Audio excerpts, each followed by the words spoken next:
Welcome to TERRA's third Thursday video podcast for the month of April 2025.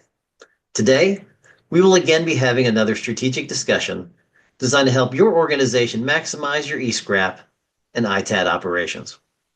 I am your co-host, Stephen Napoli, president of TERRA, the Electronics Reuse and Recycling Alliance. For our regular consumers of these sessions, you know that we strive to be brief while providing you with useful information to enhance your knowledge, operations, and bottom line. As a reminder, all of our previous content is available on our website, jointerra.org. But quickly before we get started, we would like to acknowledge our new and renewing members since our last session. These include 3R Technology, Bloom ESG, our hosts today, Didion Orff, Evercycle, eCycle, eLoop, GCI, Georgia Computer Incorporated, Friendly Earth, LeadMax, Two Rivers ITAD, and their sister Synergy Electronics Recycling. Thank all of you. I would also like to acknowledge our friends at Expire in Las Vegas for sending me some fabulous swag. We have a very simple policy here at TERRA. If you send me swag, I will wear it. So that said, let's get started. Today, I am very pleased to welcome the team from Bloom ESG as our hosts. This is the team that has done what has been talked about in the e-scrap and ITAD business now for years. They have created an ISO-certified avoided emissions calculator that is trusted by leading e-waste recyclers, ITADs, and electronics manufacturers globally. With Bloom ESG's estimated avoided emissions from recycling activities methodology, there is finally a standardized way to measure greenhouse gas emission reductions from certified electronics recycling and refurbishing. In fact, just last week, Bloom announced a partnership with eStewards to help their certified partners integrate circular economy benefits into their value proposition with confidence, which will lead to returns and benefits for both themselves and their customers. I know you will enjoy the next 38 minutes as we discuss transforming e-waste into measurable results. All right, everybody, we're going to get started. Welcome again to TERRA's Third Thursday podcast. We are here with our friends from Bloom ESG, and I'm going to let our co-hosts present themselves. So, Sebastian, would you lead us off? You are very kind. Nice to be here. An absolute pleasure. Yeah, my name is Sebastian Foot. I am co-founder of Bloom ESG along with Amanda. My background is in sustainability and has been for more than 20 years. I've worked on the advisory side and I've worked on the finance side. And now, thankfully and gratefully, I get to work in the e-waste sector. This is where I spend all of my time now. Amanda. Thank you. Yeah, Amanda Bond. And my background is also in consulting and in ESG. I would say I've spent the most of my career in the E of ESG. So working with clients around carbon and carbon measurement and reduction, and now in the e-waste sector, the circular economy, so avoided emissions, and really excited to dig into that topic today. Michael. Excellent. Yeah, hi everyone. Michael Susan here. I joined Bloom about a year ago now, and I've really been focusing mostly on the avoided emissions piece of the circular economy, which I'm sure we're going to dig into more today. I have a background, I've been a bit all over the place. I started in engineering, then moved a bit to finance, but it's always been sustainability. So yeah, since a year now back in this space, and happy to be here. Well, again, another month we've got some great industry experts talking about a subject matter that is very important to all of us. So, guys, tell us about why you've been in the news recently, and what can we be expecting coming from you guys in the coming weeks? Yeah, it's an interesting one. We were very grateful to be able to announce a partnership with eStewards, which came out about 2-3 weeks ago. That collaboration really is focused on kind of elevating this topic of avoided emissions and bringing it to market in a way that companies can trust and rely on the data being generated. But this is a story that kind of goes back at least 3 years to when we began to kind of figure out what are avoided emissions within the context of e-waste, especially in the US. And And how do you think about recycling versus reuse? And how do you think about, refining versus smelting? And so this has been a topic that's been sort of top of mind for us for a good few years. And even the conversation with these stewards has been like a long and meaningful one as well, to kind of arrive at a point where we can announce a partnership where we kind of collaborate together. I don't know, maybe Amanda, do you want to talk a bit more about the details?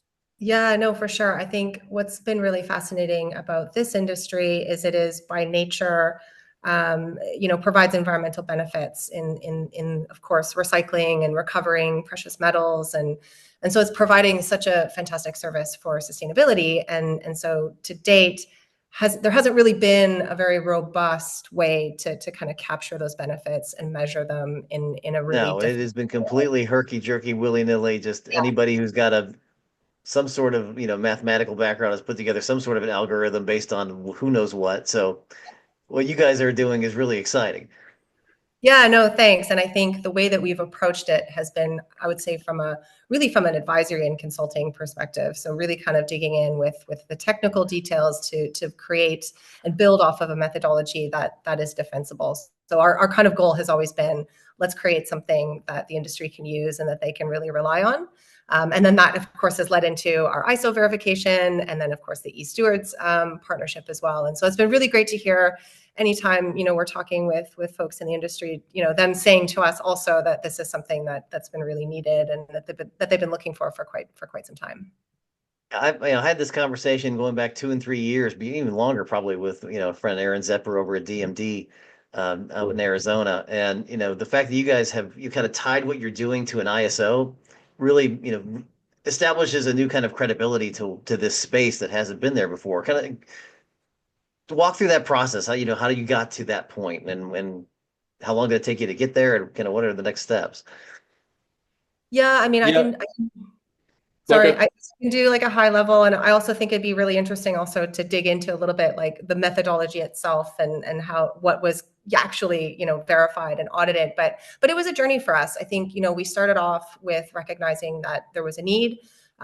We based our kind of original methodology on something that was already publicly available from the UN. It's a CDM methodology. We built that out to kind of fit for the e-waste sector. The first version was verified by Sustainalytics, and then from there we kind of generalized it some more, and then sort of went on to the ISO verification. So it's had definitely some iterations, but certainly has been definitely vetted by different sources and third parties. So Michael, we've talked before, and I learned a little bit about kind of your background.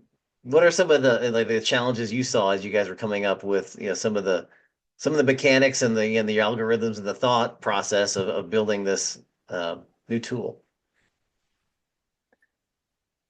Yeah, I mean, I think one of the biggest challenges initially was, and then Amanda, you hinted a bit to this as well, is there wasn't really a methodology that really was a good fit for e-waste or even the circular economy. So I think the first thing that we kind of struggled with was, well, two things really. One was data. So there's not enough data out there. You'd be surprised by how hard it is to find things that you think can be very simple in this. Not sector. surprised. So that was a big. The data in this industry is terrible. The data within individual facilities can be terrible. I mean, that's been a big learning, I think, for us as well. Is just how hard that can be, and I think things are improving, so that's getting better. But that was the one first thing that we kind of came across. And the other thing was with methodologies, there was kind of a lack of there being a specific one that really felt like it was a good fit. And so, for example, the one that Amanda just referenced, which is it's a great methodology on its own, but we felt like it didn't really. It was only on recycling, so there's a big industry around refurbishing that wasn't really applicable. So that was one of the things that we kind of started looking at initially about how can we also incorporate reuse. The other thing was that it only focused on a few materials that are being recovered, but ideally you'd be able to quantify avoided emissions for any material that you can recover from e-waste. So kind of making a new methodology that was both good enough to pass ISO verification, but also broad enough that we could really capture anything in the circular economy. That was an interesting challenge. Yeah, that's going to be difficult. I mean, very difficult as you think about, how materials have changed, even as simple as a laptop from year to year. And manufacturer to manufacturer. And now devices are coming out all over the place, wearables and earbuds and all kinds of different things that weren't in the market years ago.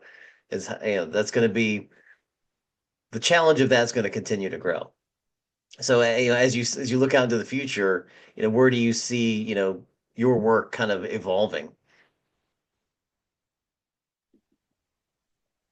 That's a good question. I think it would be really cool in the future if, we could actually measure the avoided emissions for every specific product that's out there. I think what you said is correct. Items like the products in material, the materials in products are changing, but there's also so many new kinds of products that are out there that maybe weren't there 20 years ago or 10 years ago. And I think if a goal, I think, for the industry, and something that I hope that we can contribute to, would be increasing the transparency and getting a better understanding of what actually is being recovered and what is being what we even have in the waste that we are throwing away. Yeah. Great. So about you, Amanda, Sebastian, where do you see things kind of evolving as you kind of planted your flag in this space now? Yeah. Looking ahead, what's going to be like in 5-10 years? It's pretty Well, early yet, but I'll ask. No, it's a good question. Like if you look 10 years back, you essentially had, a UN methodology, as Michael described, for recycling. And you had an EPA sort of warm set of factors that could be applied that were not specific to a processor. And we still see that companies still rely on some of these data values that are 10, 15 years out of date. Think about tech 15 years ago, it weighed a lot more. The way it was repurposed or probably shredded was a lot more energy intensive. So like just the way that electronics are produced and processed has evolved so quickly. So that's going to continue. That's really interesting. But we often talk to companies about the goal that we have of giving them procurement grade data. What does that mean? That means that the companies that they work with and work for have the sorts of data they need to make better procurement decisions. And that's really, one of the outcomes that we want our clients to see. And I think that as we kind of go down this rabbit hole of avoided emissions and impact at a more nuanced product level and across more processes, I think what we're going to see is the ability to begin to look at processes in different ways based on impact. And I think that's going to be a really interesting story to kind of uncover over the next few years. Mm. So that kind of leads me. Thank you for that. Where my mind is going now is, for processors out there, for our members, what's this data? What's understanding this going to do for them? What's the bottom line value of getting Bloom in their system and being able to see what they're processing not only internally but for their clients. Kind of what's the added value there of kind of understanding this space and being able to provide material information back to their clients? Yeah, no, it's a great question, and I think how this data is used and will be used will actually also evolve kind of over time. This is a sustainability and avoided emissions, and the elusive scope 4 definition is one I think that is evolving. What we're hearing is that, processors' clients are asking for this information. So maybe it's an OEM that wants to understand what's the impact of my take back program. And so they want to know that at a processor level, right? So not just the generalized, I plug some numbers into an online calculator. I want to know if I send my IT assets to you and they're refurbished or recycled, what's the environmental benefit? And a lot of that is used for sustainability reporting, and hopefully soon also for meeting targets and other sort of decarbonization type activities. Maybe a good example just to think about is the hyperscalers. So data centers are a big deal these days. And the knock-on consequence of that is that actually data center assets like servers are being swapped out at a much faster rate than they used to. So, you know, you've got something that is 2 to 4 years old. You know, a few years ago, that would have been sat in that data center for significantly longer. And of course, a hyperscaler wants to make sure that those assets, you know, do not end up in a landfill and have hopefully some sort of better life, right? So in the eyes of our processing partners, like the opportunity is to be able to say, not only can I kind of give that asset a second or third life, but I can also demonstrate the environmental benefit to doing so, and that's going to be meaningful to you. So you've got methodologies and calculations to be able to determine both on a reuse and a recycling side, you know, what diversion actually means. See, that's interesting. I think a lot of the tools I've seen, at least to this point, have all been about just kind of just e-waste. That, you Yeah. know, if you can process e-waste and turn it to, you know, raw material, you're kind of avoiding this. But to Yeah. actually have a calculator in there that also defines the value of reuse is pretty powerful. You know, can you got some real world examples of, you know, with some of the, maybe without naming names, you know, kind of what some of the engagements that you've worked with on folks and help them out to understand their waste streams a little bit better? Yeah, certainly. I mean, we've worked with actually, I would say a lot of our clients are focused on the ITAD side, so it is more of that sort of reuse side of the equation. We're also working with folks that actually do fixing in-house, so they work with clients who already own the asset, they fix it, and then they send it back to the client themselves. So it's not necessarily goes back into the economy from a resale perspective. Yeah, I'm trying to think of other use cases. Seb or Michael, help me out. Well, maybe it's how scalable is this? I think, you know, a lot of people out there, you know, a lot of our members are kind of on the smaller side, you know. Sure. They deal with regional clients, some national clients, they partner with other, you know, recyclers across the country. But, you know, how scalable is this solution that you've built for, you know, small to large organizations? It's interesting. So we were talking about it earlier today, actually. So we have a client in Europe, and they're relatively small, single facility, but they have some tier one clients, and they are processing, and by processing, I mean refurbishing many different sorts of assets. So they're tracking not just, I don't think they work with Dell, so let's say Dell. Mhm. You know, they're refurbing, you know, a Dell Model X and a Model Y. And what they want to be able to do is to be able to say, based on, you know, refurbing that particular device, this is the specific impact achieved by refurbing that device.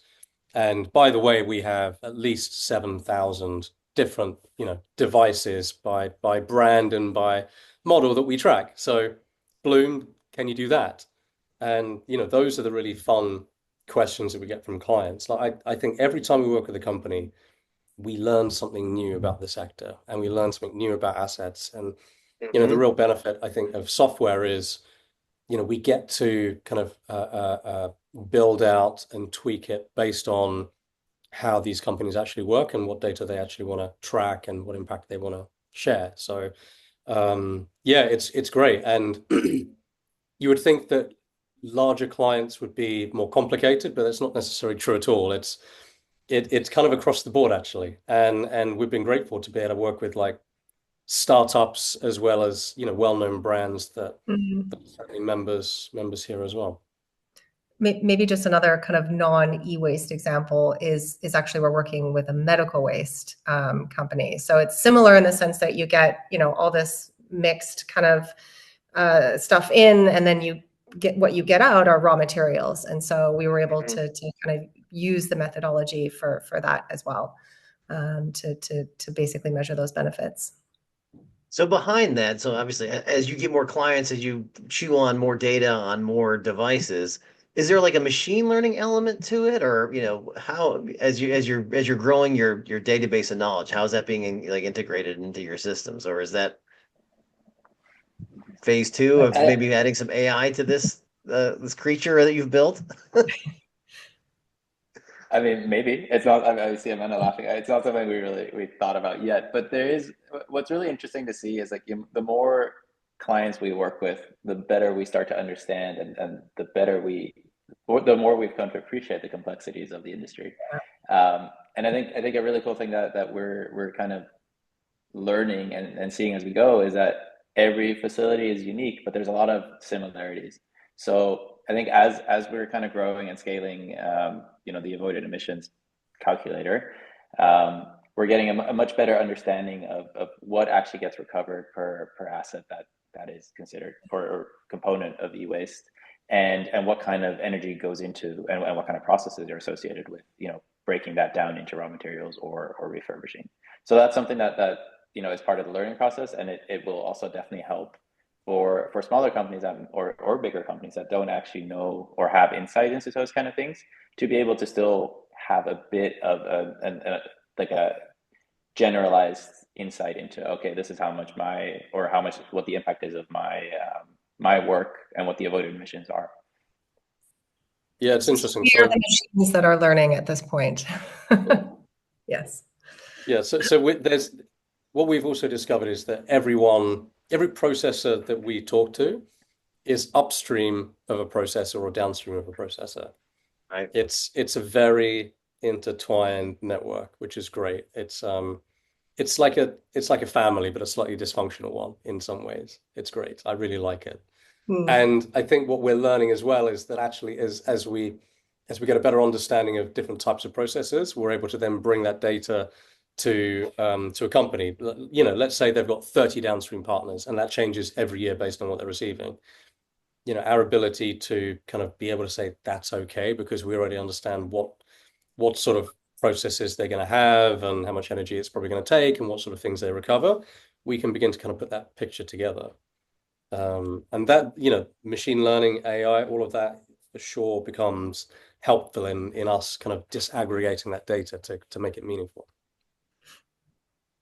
So a lot of people are touching this material, and it's going. It may be a downstream, and I'm just kind of more of a holding pen for I downstream that particular to somebody else.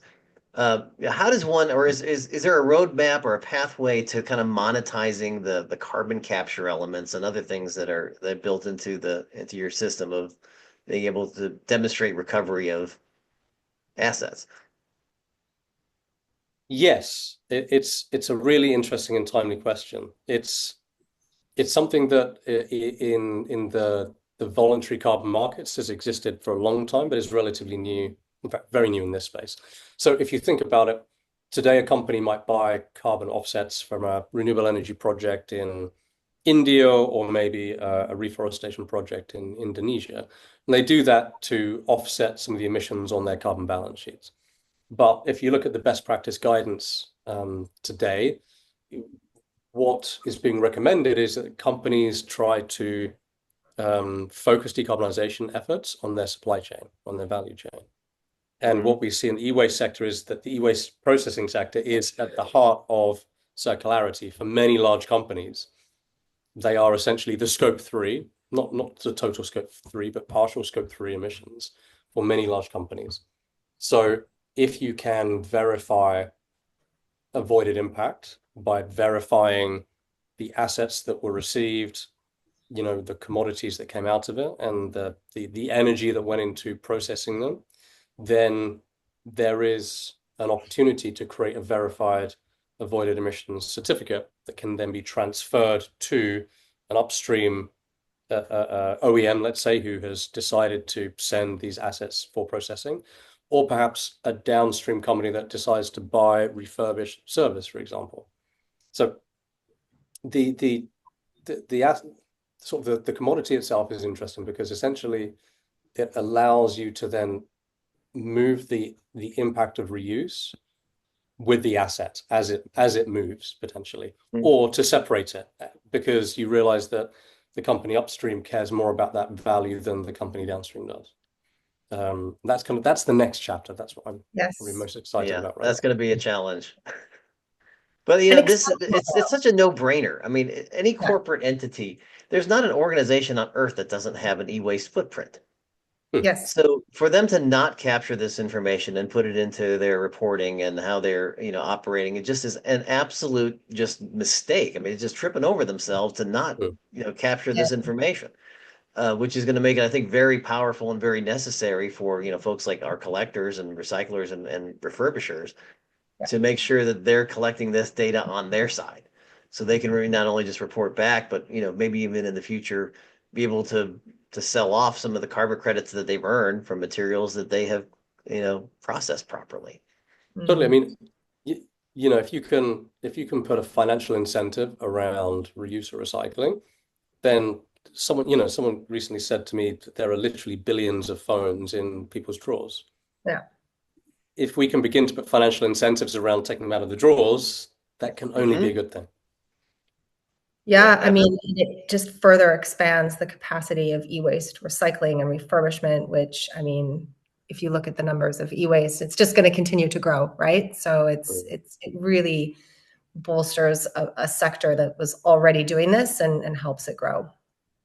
yeah. I think, there's still a, good deal of goodwill in the world of people wanting to do the right thing. And that's probably Mm. why we're at the level of recycling that we are to a certain extent. And that Yeah. there's Mm. also some cash value on certain, commodities. But, there has to be, I think a deeper look at the supply chain and the way that companies and organizations and manufacturers and everybody along the chain can benefit from doing it the right way, collecting it the right way, processing it, downstreaming it the right way. If there's money there, if there's data there that's Totally. valuable, that makes the job of everybody a lot easier. Yeah, I mean, I like to think of it as like the opposite of what you would pay for an environmental, like for using carbon. If you use carbon, you might have to pay in the form of a tax or, higher prices, environmental costs. This is an environmental benefit. It's just the flip side. So why not gain a monetary benefit on that side of the coin? Absolutely. So what else, what else is in your hopper? What do you see as things that you want to be working on, organizations that you're interested in partnering with? Are you going to be traveling anywhere in the next couple of months, doing any things domestically here in the US, any trade shows or anything? Yeah, I mean, we love coming to the trade shows. That's where we actually kind of get to be at the coalface of processes and the challenges they've got, and their ideal future state.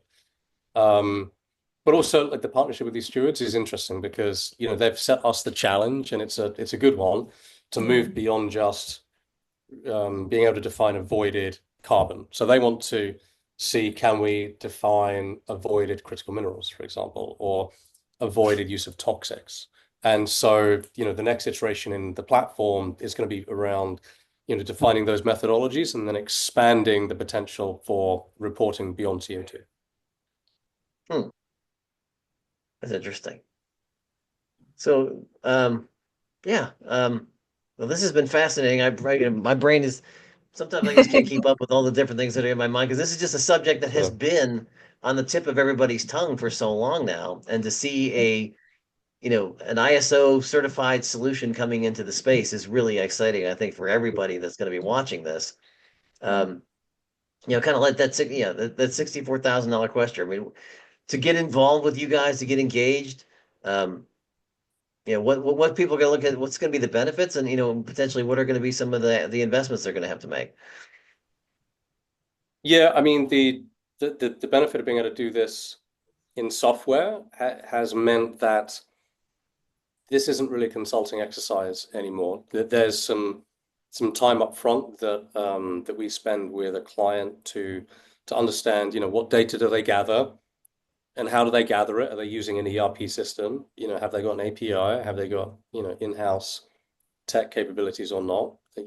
We're flexible on all of those things, but mostly we find companies in this space do kind of run ERP systems.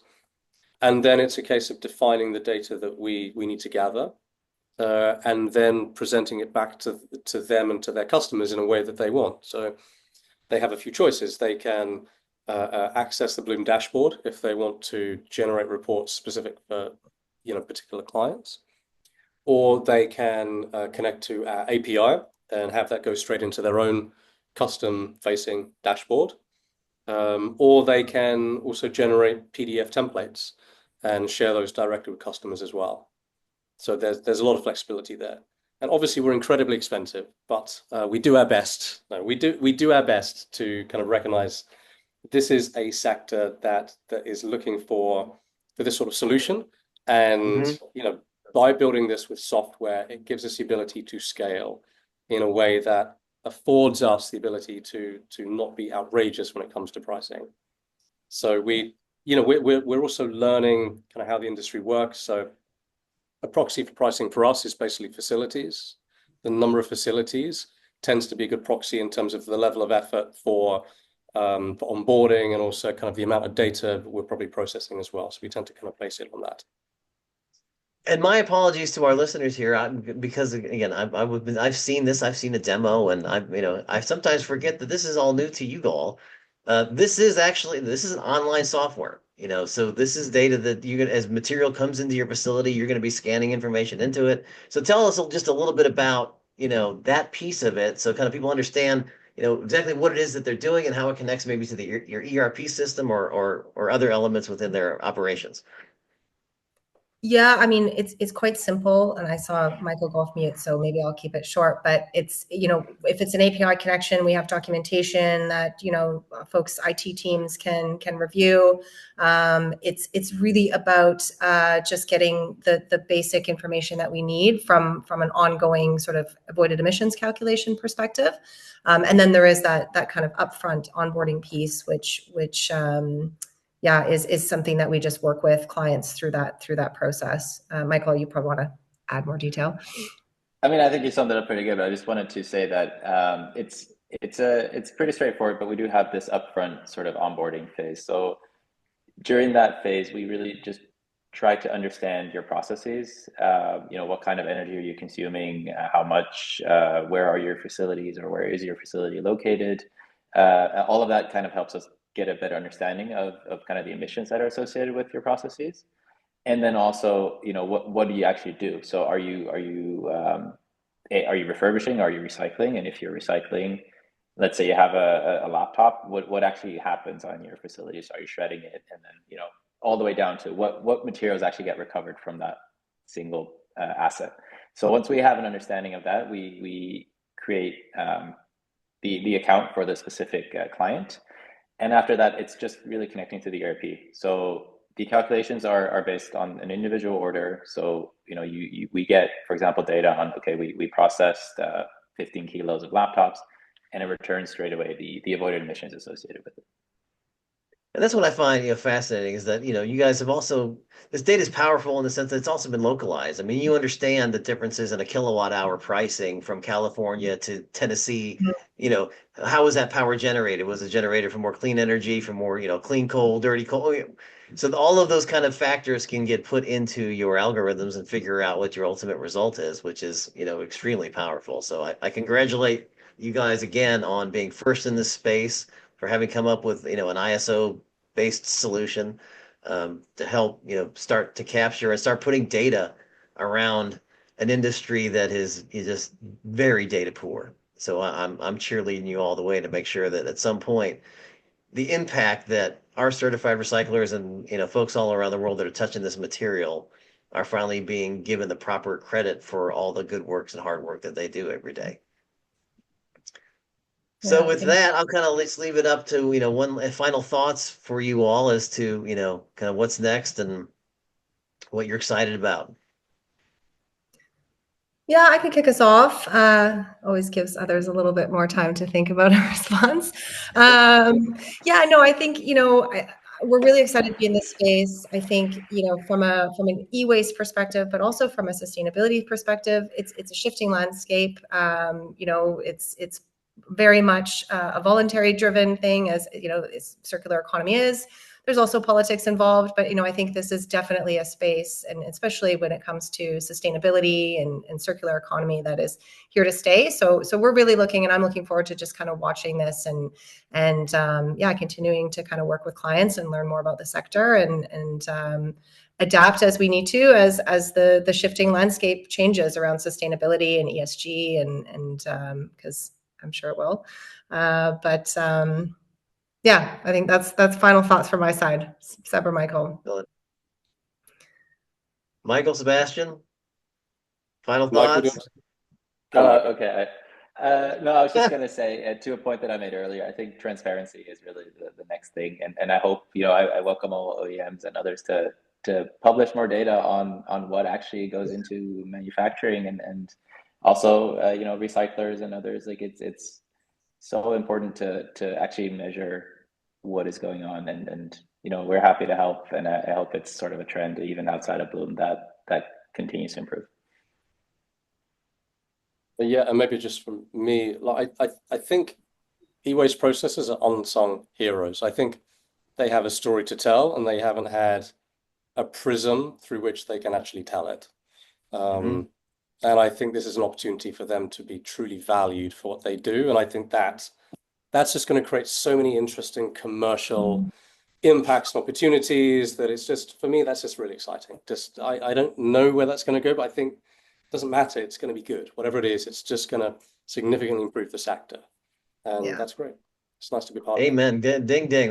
That's what I was thinking about this entirely. TERRA, we were created for the sole purpose of just promoting the folks that are trying to do this right. That to make sure that e-waste and e-scrap and reuse and recycling of electronics is talked about just as much as paper, plastic, glass, and some of the other traditional recycled materials. And a spotlight is put on those that are trying to do it right. But it's going to take transparency. It's going to take a community. It's going to take time to build this data set that's going to come in from all over the place to start really getting our arms around what the actual size of the problem is in a real way, not via guesstimates, and then being able to on the backside demonstrate exactly what these folks are doing day to day to improve our lives, to generate a circular economy, to make sustainable the recovery and reuse of materials, and make sure we're protecting people and the environment is priceless. So I thank you for all for making a big step forward in that process, and I'll look forward to working with you all in the future. Thank you. Yeah. Thank you.